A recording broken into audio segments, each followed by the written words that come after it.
ಹೌದು ಹೌದು ಸರ್. ಇವಾಗ ಏನಾಗಿದೆ ಅಂದರೆ ಕೆಲವೊಬ್ರು ಹೇಳ್ತಾರೆ ಪುಸ್ತಕದ ಅವಶ್ಯಕತೆ ಇಲ್ಲ ನಿಮಗೆ. ಕರೆಕ್ಟ್. ಪುಸ್ತಕದ ಅವಶ್ಯಕತೆ ಇಲ್ಲ. ನೀವು ಈ ಜ್ಞಾನ ಏನಿದ್ರೆ ನಿಮ್ಮ ಒಳಗಡೆನೇ ಇದೆ. ಅದನ್ನು ನೀವು ಅರ್ಥ ಮಾಡ್ಕೋಬೇಕು.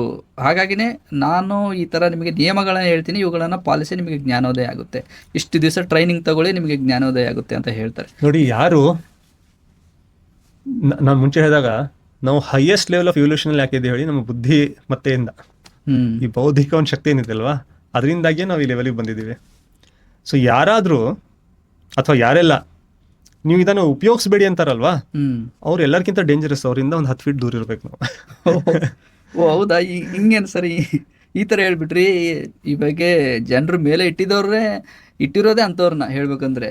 ಅದಕ್ಕೆ ಹೇಳ್ತಾ ಇದೀನಲ್ವಾ, ಯಾವ ಬುದ್ಧಿಮತ್ತೆ ಆಧಾರದಲ್ಲಿ ಓಕೆ ನಾವು ಹೈಯೆಸ್ಟ್ ಲೈಫ್ ಫಾರ್ಮ್ ಆಗಿದ್ದೀವೋ, ಹೌದಲ್ವಾ, ಜೀವ ಜಂತುಗಳೊಂದು ರಾಶಿಯಲ್ಲಿ ಎಲ್ಲರಿಗಿಂತ ಟಾಪ್ ಅಲ್ಲಿ ಇದೀವೋ, ಇಷ್ಟೆಲ್ಲ ಸೈಂಟಿಫಿಕ್ ಅಡ್ವಾನ್ಸ್ಮೆಂಟ್ ಆಗಿದೆಯೋ, ಇದೆಲ್ಲ ನಾವು ಇನ್ವೆಂಟ್ ಮಾಡಿದ್ವಿ, ಮೈಕು, ಇದು ಟೆಕ್ನಾಲಜಿ, ಲ್ಯಾಪ್ಟಾಪ್, ಕಂಪ್ಯೂಟರು, ರಾಕೆಟ್ ಹಾರಿಸಿದೀವಿ. ಯಾವ ಬೇರೆ ಪ್ರಾಣಿ ಮಾಡಿಲ್ಲ, ಬೇರೆ ಯಾವುದೊಂದು ಜೀವಿ ಮಾಡಿಲ್ಲ. ಇದು ನಾವು ಮಾಡಿದೀವಿ. ಎದಕ್ಕೆ ಮಾಡಿದೀವಿ ಹೇಳಿ?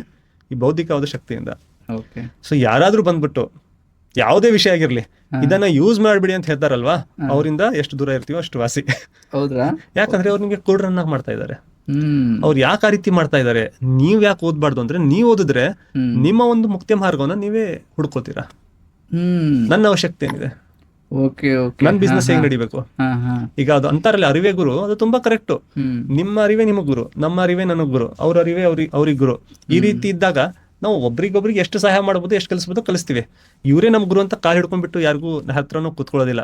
ಆ ರೀತಿ ಆದಾಗ ಏನಾಗುತ್ತೆ, ನನ್ ಬಿಸ್ನೆಸ್ ಏನಾಗುತ್ತೆ? ಈಗ ನಿನ್ನ ಹತ್ರ ಬಂದಿಲ್ಲ ಅಂದ್ರೆ ನನ್ ಬಿಸ್ನೆಸ್ ಏನಾಗುತ್ತೆ? ಈಗ 4 ದಿನ ನನ್ನ ಹತ್ರ ಕಲ್ತ್ಬಿಟ್ಟು ನೀವು ಹೋಗ್ಬಿಟ್ರೆ, ಈಗ ಒಂದು ಪ್ರೈಮರಿ ಸ್ಕೂಲ್ ಟೀಚರ್ ಇರ್ತಾರೆ ನೋಡಿ, ಅವ್ರು ನಿಮಗೆ 1ನೇ ತರಗತಿಯಿಂದ 5ನೇ ತರಗತಿ ಕಳಿಸ್ಬಿಟ್ಟು ಮುಂದೆ ಕಳಿಸ್ತಾರೆ. ಆಮೇಲೆ ನೀವು ಇನ್ನೊಂದು ಹೈಸ್ಕೂಲ್ ಕಲಿತೀರಾ, ಆಮೇಲೆ ಕಾಲೇಜ್ ಹೋಗ್ತೀರಾ. ನೀವು ಲೈಫ್ ಲಾಂಗ್ ನನ್ನ ಹತ್ರನೇ ಕಲಿತೀರಾ? ಇಲ್ಲ. ಯಾಕಂದ್ರೆ ನನ್ನ ಅರ್ಹತೆ ನಿಮ್ಗೆ 5ನೇ ತರಗತಿ ಒಳಗೆ ಕಳ್ಸೋದಷ್ಟೇ. ಆಮೇಲೆ ನಾವು ಅರ್ಹತೆ ಅಲ್ಲಿಷ್ಟು ಕಳ್ಸೋದಷ್ಟೇ. ಆಮೇಲೆ ನೀವು ಮುಂದೆ ಹೋಗ್ತೀರಾ. ನಮ್ಮ ಜೀವನದಲ್ಲೂ ನಾವು ಹೀಗಿರ್ಬೇಕು. ಇಲ್ಲಿಂದ ಅಲ್ಲಿ ಬರುವಾಗ ಇವರಿಂದ ಕಲ್ತಿದೀವಿ, ಆಮೇಲೆ ಅವರಿಂದ ಕಲಿಯೋಣ, ಆಮೇಲೆ ಅವನಿಂದ ಕಲಿಯೋಣ, ಆಮೇಲೆ ಇಲ್ಲ, ಇಲ್ಲಿಂದ ನನ್ನ ಒಂದು ಪ್ರವಾಸವನ್ನ ನಾನೇ ಮಾಡಬೇಕು. I have to do my own journey ಅಂತ ಒಪ್ಕೊಂಡ್ಬಿಟ್ಟು ನಾವು ಮುಂದೆ ಸಾಗ್ಬೇಕು. ಅದನ್ನ ಬಿಟ್ಬಿಟ್ಟು ಯಾರಾದ್ರೂ ಬಂದ್ಬಿಟ್ಟು ನಮ್ಗೆ ಇದನ್ನ ಉಪಯೋಗಿಸ್ಬೇಡಿ, ನಾನು ಹೇಳ್ತೀನಿ ಬನ್ನಿ, ನನ್ನ ವಿಧಿವಿಧಾನಗಳನ್ನ ಪಾಲಿಸಿ, ಇದರಿಂದ ನಮ್ಗೆಲ್ಲ ಸಿಗುತ್ತೆ ಅಂದ್ರೆ, ಅವರಿಂದ ನಾವು 10 ಫೀಟ್ ದೂರ ಇರಬೇಕು. ಯಾಕಂದ್ರೆ ಯಾವಾಗ ಇದು ಮುಚ್ಚ ಹೋಗುತ್ತೋ ಅವಾಗ ನಿಮ್ಗೆ ಮಾರ್ಗ ಕಾಣಿಸಕ್ಕೆ ಸಾಧ್ಯ ಇಲ್ಲ. ಯಾವಾಗ ಕಣ್ಣು ಮುಚ್ಚುತ್ತೋ ನೀವು ಮುಂದೆ ನೋಡ್ಬಿಟ್ಟು ಹೇಗೆ ನಡೆಯೋಕ್ ಸಾಧ್ಯ?